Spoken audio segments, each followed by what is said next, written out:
Presiden Donald Trump merasa Amerika Serikat telah dicurangi oleh negara mitra dagangnya di dunia yang selama ini mengenakan tarif yang tidak proporsional terhadap barang impor dari Amerika. Sebagai balasannya, Trump mengenakan tarif imbal balik atau reciprocal tariffs kepada negara mitra dagang tersebut. Besarannya didiskon sekitar setengahnya dari tarif yang diterapkan negara mitra kepada Amerika Serikat. Amerika akan menggunakan uang yang dihasilkan dari tarif tersebut untuk mengurangi pajak dan membayar utang negara. This is one of the most important days, in my opinion, in American history.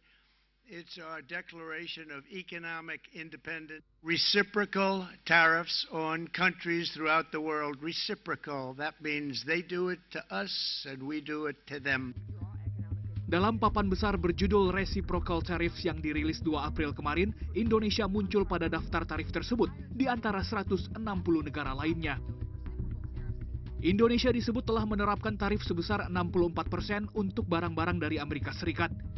Amerika Serikat akan mengenakan tarif sebesar 32% terhadap barang-barang Indonesia yang dijual di Amerika. Ada juga Tiongkok yang terkena tarif balasan 34% dan Vietnam 46%. Amerika Serikat mencatat defisit perdagangan dengan ketiga negara ini dan 13 negara lainnya.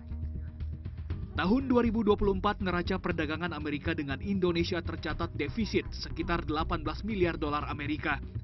Artinya nilai impor Amerika dari Indonesia lebih besar daripada nilai ekspor Amerika ke Indonesia. Direktur Eksekutif Selios Bima Yudhistira memprediksi kebijakan tarif AS ini akan menyebabkan turunnya permintaan terhadap barang ekspor Indonesia seperti mineral dan batu bara, nikel, hingga crude palm oil. Efek lainnya adalah PHK besar-besaran di industri padat karya karena turunnya permintaan produksi, terutama di sektor tekstil dan alas kaki yang selama ini mengandalkan ekspor ke Amerika Serikat. Selain itu, kenaikan harga bakal terjadi pada sejumlah barang elektronik, otomotif, dan suku cadang hingga properti karena bahan bakunya diimpor dan sensitif dengan pelemahan nilai tukar rupiah terhadap dolar. Selain itu juga efek lainnya tentu adalah dari sisi pelemahan daya beli masyarakat, terutama yang bekerja di sektor komoditas. Karena ekspor kita yang terbesar ke Amerika salah satunya adalah kelapa sawit. Jadi daerah-daerah penghasil komoditas sawit, kemudian batu bara, ini akan terimbas dari adanya perang dagang. Dan tentunya kalau harga komoditasnya melemah, maka secara pertumbuhan ekonomi di luar wilayah Pulau Jawa yang bergantung pada komoditas ekspor, ini tentunya akan mengalami penurunan juga. Pemerintah belum merespons pengumuman Trump ini, kemungkinan karena masih dalam suasana libur Lebaran.